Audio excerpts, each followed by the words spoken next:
Com a graça de Deus, estamos juntos nessa manhã de segunda-feira, hoje 6 de junho, início de semana, e você deve estar com seu coração aberto para ouvir dentro de instantes o pastor Walter Vandilson. Ele foi um dos conferencistas da nossa 22ª conferência sobre a família.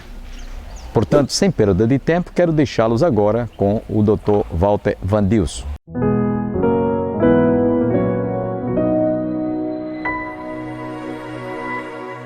Diz assim o texto sagrado: meu povo, escute a minha lei, dê ouvidos às palavras da minha boca.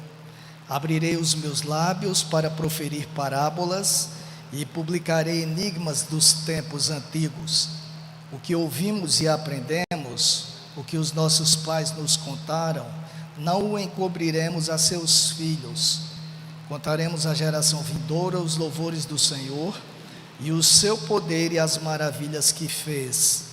Ele estabeleceu um testemunho em Jacó e instituiu uma lei em Israel, e ordenou aos nossos pais que os transmitissem a seus filhos, a fim de que a nova geração os conhecesse, e os filhos que ainda hão de nascer se levantassem e por sua vez os contassem aos seus descendentes, para que pusessem a sua confiança em Deus e não se esquecessem dos feitos de Deus, mas lhe observassem os mandamentos.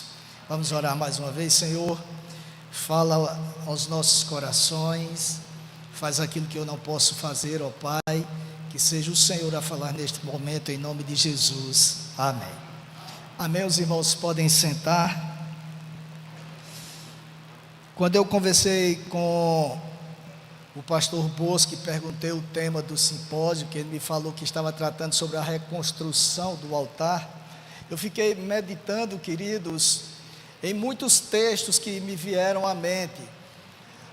Muitas histórias interessantes que tem na Bíblia que mostram que tipo de altar precisa ser construído em uma família. Nós observamos, por exemplo, que quando Jacó e Esaú se desentenderam, e a mãe de Jacó pediu ao seu esposo que ele fosse até a família dela para que não pegasse mulheres dali, daquele povo onde eles estavam. Ele voltou para a casa do seu tio, ele foi até a casa do seu tio, e nós conhecemos a história bem, mas quando ele saiu, o seu tio tinha os altares. O tio não era o tio dele, na realidade, era o irmão, era tio no final das contas, né, pastor? Era mesmo parentesco. E ele tinha altares, tinha santos, e inclusive quando Jacó saiu de lá, sua esposa terminou roubando os ídolos do pai, mesmo sendo um povo que era o povo de Deus, mas se dava a adoração a outros deuses que não o Deus dos deuses. Quando nós observamos o rei Salomão, no final da vida, construiu altares para os deuses das suas esposas. Antes nós chegamos no livro dos Juízes e nós podemos perceber uma série de falhas do povo de Deus. O capítulo 17 de Juízes é dedicado a um homem chamado Mica, que uma família desequilibrada, que ele roubou as economias da mãe. A mãe amaldiçoou o ladrão, já que não sabia que era ele. Depois, quando ele devolveu o dinheiro, ela mandou fazer um altar e mandou fazer ídolos. E este homem ficou e ainda trouxe um sacerdote que era levita, a tribo que foi escolhida para servir a Deus, para ser sacerdote na sua casa daqueles ídolos que não eram de forma alguma o Deus dos deuses. Jeroboão, quando assumiu o trono, a primeira coisa que ele fez foi construir altar para adorar a outros deuses. E assim sucessivamente. Houve um dos reis, que me falha a memória agora, que certa vez ele foi a Damasco e viu lá um altar bonito e desenhou a planta e mandou substituir o altar de Deus, um altar que tinha sido desenhado pelo próprio Deus. Então, por que o povo de Deus tem essa tendência de muitas vezes estar se voltando para deuses que de verdade não são o Deus que nós precisamos servir. É muito tênue a linha que nos divide da religiosidade para o serviço a Deus, queridos. É muito vizinho.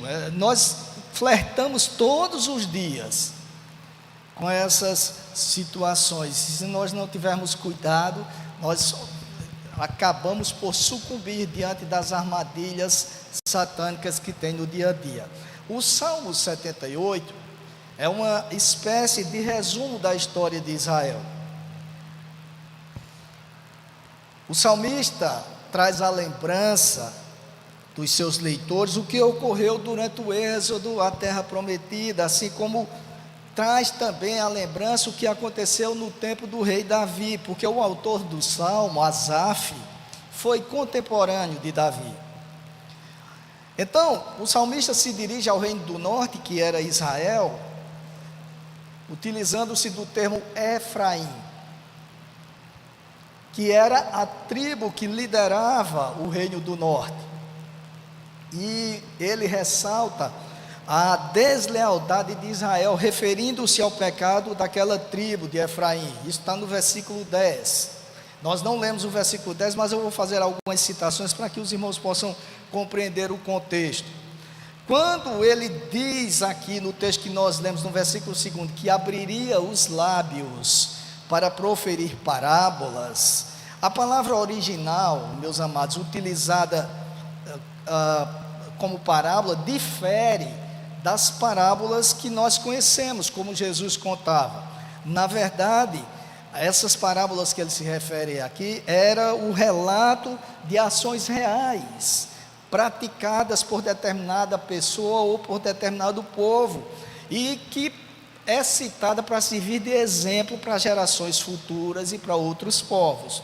Por isso é que ele fez um resumo da peregrinação do povo pelo deserto, desde a saída do Egito, quando Deus abriu o Mar Vermelho, até a chegada à Terra Santa, que vai ser narrado no versículo 54. E sempre ele foi intercalando a narrativa com os feitos de Deus e a infidelidade do povo.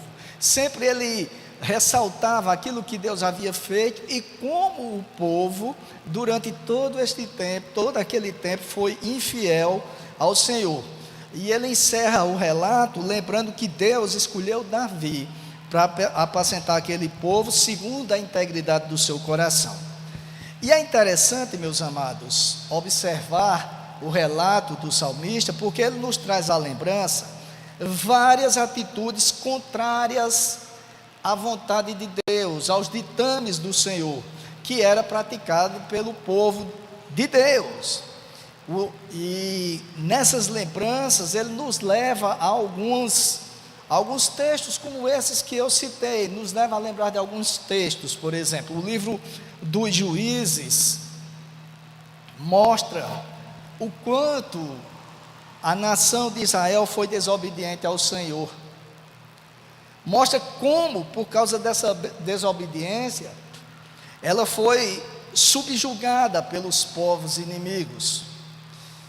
Muitas vezes, quando nós lemos o relato dos Juízes, nós ficamos sentindo dó e até, em alguns casos, revolta de ver como Deus levantava juízes, homens e mulheres de Deus, para julgar aquele povo, e o povo prosperava durante o legado daquele juiz ou daqueles juízes, e após a morte deles, dos juízes, o povo se desviava dos caminhos do Senhor. E a pergunta que não quer calar, meus queridos, é como é que um povo que experimentou todos os cuidados de Deus foi capaz de ser tão rebelde, tão ingrato com o Senhor? E para responder essa questão, é necessário que nós vejamos o relato constante no livro de Josué. E eu estou fazendo isso porque o salmista fez todo um relato da história do povo.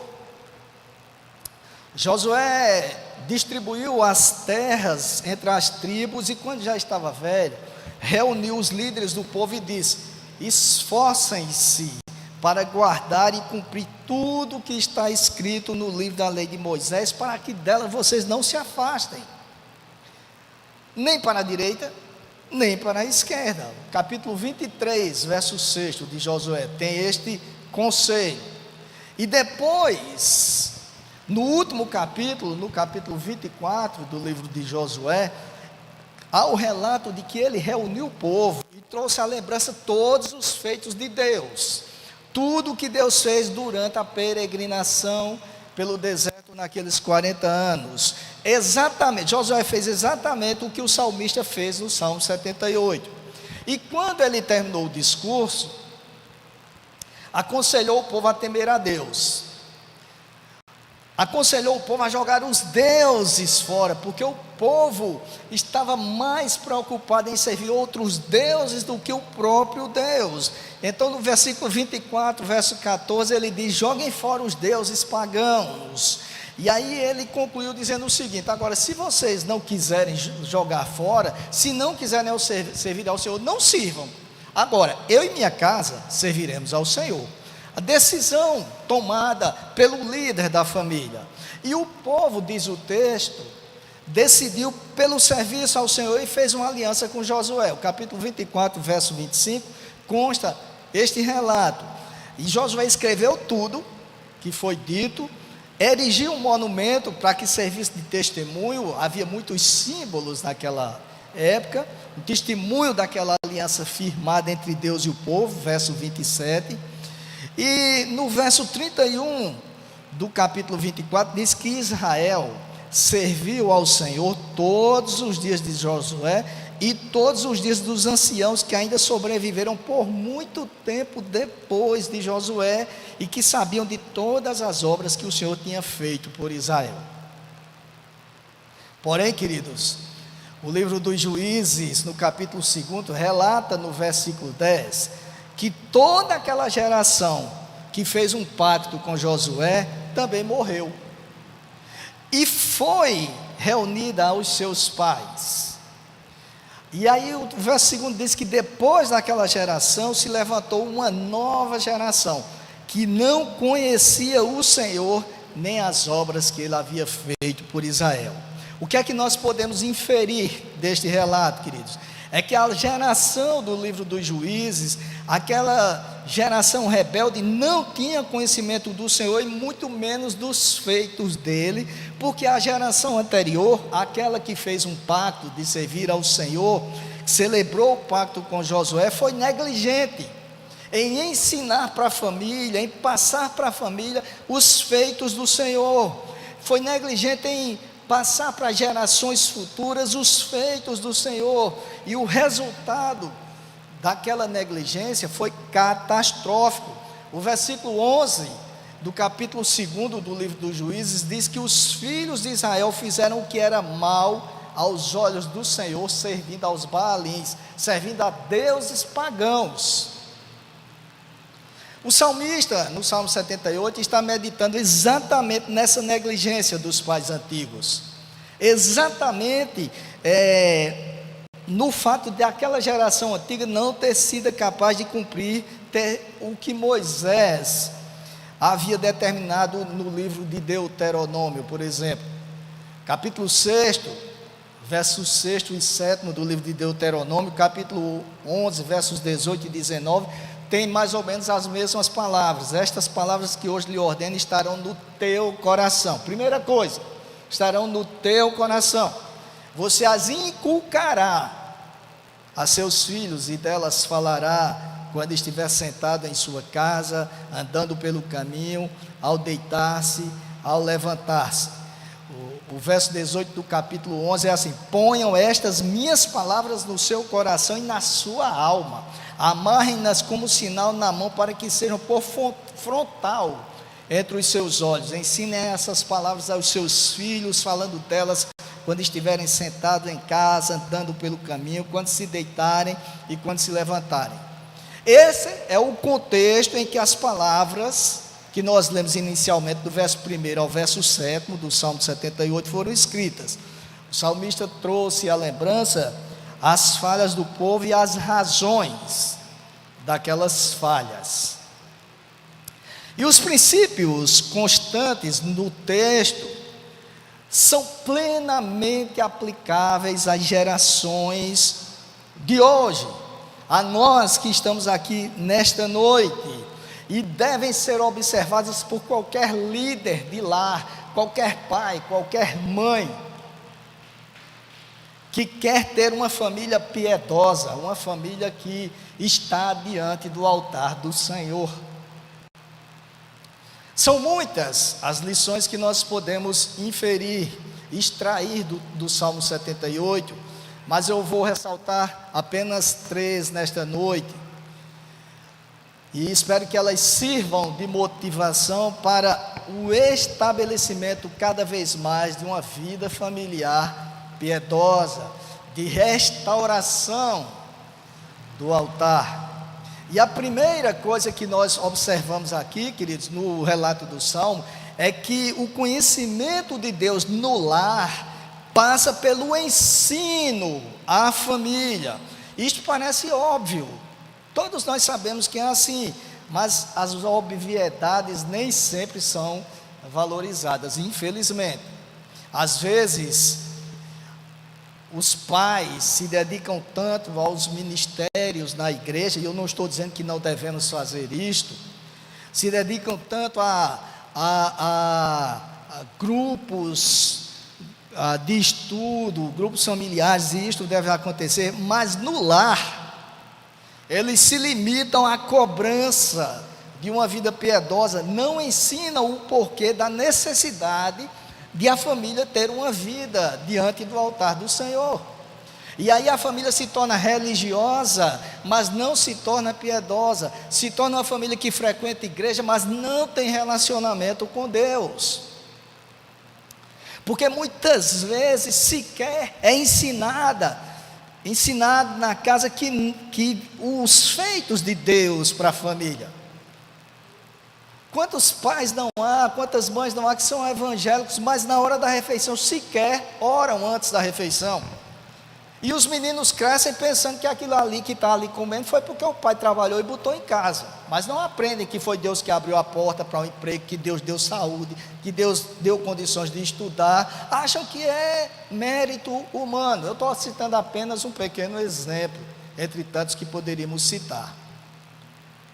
Se nós não tivermos cuidado, queridos, nós vamos envolver a nossa família com a obra de Deus, mas não ensinamos a ela sobre a necessidade de uma vida de temor ao próprio Deus. Pelo contrário, a gente ensina a família a ter medo de Deus, porque Deus vai pegar, Deus vai fazer isso, vai fazer aquilo, e ao invés de temor é respeito, é diferente de medo.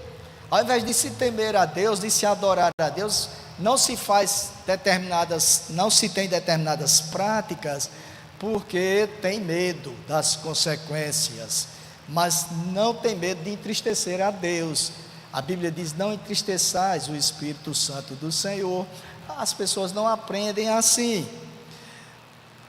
O texto de Provérbios, capítulo 22, que todos nós conhecemos, verso 6, diz: ensina a criança no caminho em que deve andar, e ainda quando for velho não se desviará dele. E aí nós ficamos pensando que ensinar é trazer para a igreja, e que criança é somente criancinha.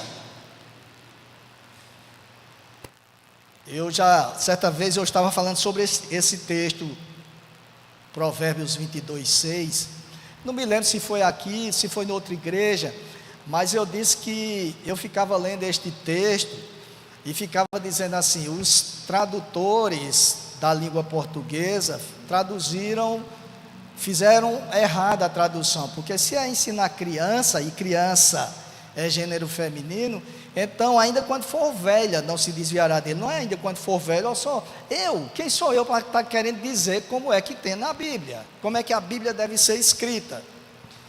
Aí, outro dia eu lendo o pastor José Bernardo, presidente da AME, um dos livros dele, ele diz que infelizmente a interpretação do termo traduzido como criança é pobre.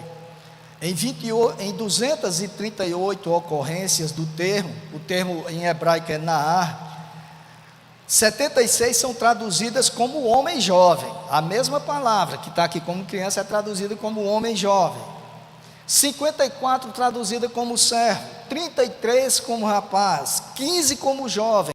6 como juventude. Somente em 54 ocorrências, ou seja, 22,7% dos casos, é que a tradução é criança. Ou seja, quando a Bíblia está falando, não está falando somente de ensinar os pequeninos, é a família. Pode ser o filho mais barbado que tiver, não deixa de ser filho por isso. Precisa ser ensinado. A família como um todo precisa ser ensinada. E aí o pastor José Bernardo acrescenta: a raiz da palavra está no termo chacoalhar,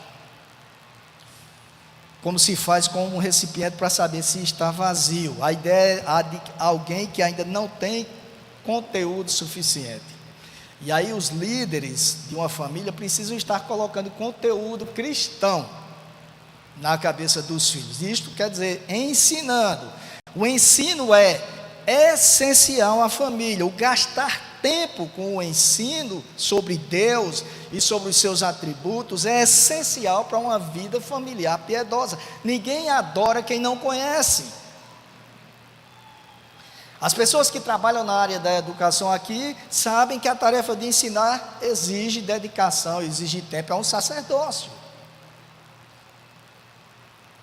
Não é por outra razão que o texto que eu citei de Deuteronômio, Moisés diz assim, que a palavra de Deus deve ser ensinada em casa, fora dela, quando se deitar, quando se levantar, em todo o tempo, em todos os momentos. Não se deve apenas falar, citar, muitas vezes até obrigar a família a ir para a igreja, sem que a família de fato conheça o Deus que é para vir adorar.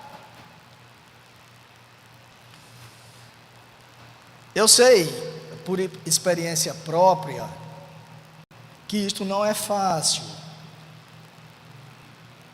porque nos dias atuais a família é muito ocupada, todo mundo trabalha para a sobrevivência. Aqueles que não trabalham estudam 2, 3 expedientes, e as esposas trabalham, os maridos trabalham, e não há tempo às vezes para a família estar reunida. Mas se nós observarmos, queridos, nós perdemos muito tempo na frente da TV, com os aplicativos de relacionamentos, com atividades que poderiam ser, que não seriam prioridades, que podem ser organizadas de forma que sobre tempo para que a família esteja diante do altar.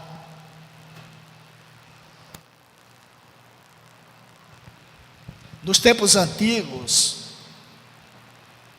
eu não vou dizendo dos tempos antigos, o pastor Júnior já disse que eu sou bem mais velho do que ele. Aí se eu disser isso, eu estou ratificando tudo que ele disse. Mas nos tempos antigos, não deixa de ser, nós tínhamos mais tempo à mesa com a família, não é verdade? A hora da refeição era um tempo para a família. Tínhamos mais tempos em eventos juntos, final de ano, para romper ano, a família estava junta na igreja ou em casa. Mas os tempos modernos nos tiraram isto, queridos. Muitas famílias cristãs almoçam na frente de uma TV ou de um computador, ou então cada um com um celular. Outro dia, há quase um mês, eu fui ao Recife com Débora visitar um casal da nossa igreja, que o filhinho deles, o primeiro filho, quando foram fazer a ultrassom para saber o sexo dele, aí viram que havia uma fenda aqui e o cérebro vazou, ficou fora, aqui, uma doença bem grave. E eles foram para o Recife para que ela pudesse ter a criança lá e depois ser feita uma cirurgia, e graças a Deus, esta semana Joel completou um mês ontem de nascido, já saiu da UTI, já está no apartamento. E eu creio que esta semana eles voltam para Campina Grande, um milagre do Senhor. E nós fomos lá visitá-los.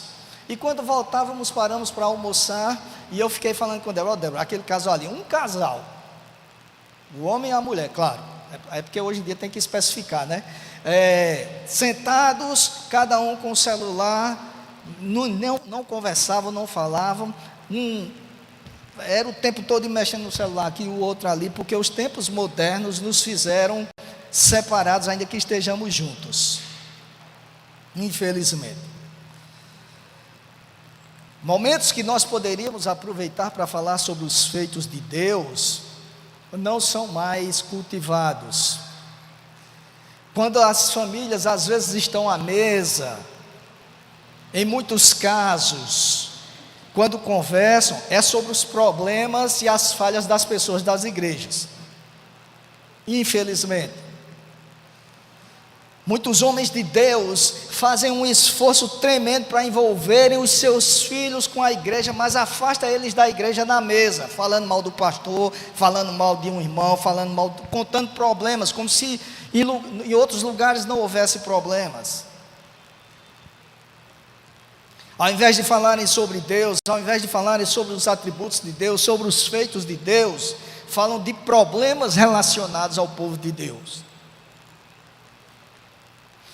Então, o primeiro passo, meus amados, para uma família pastoral piedosa é o empenho no ensino da palavra de Deus em nossos lares, é a vivência da palavra de Deus em nossos lares. Não adianta eu estar aqui na hora do louvor erguendo as mãos e na hora que o menino faz uma raiva, o filho faz uma raiva, esse cachorro, esse desgraçado, esse danado, ou coisas do gênero, porque tem uns que chamam palavrões mesmo.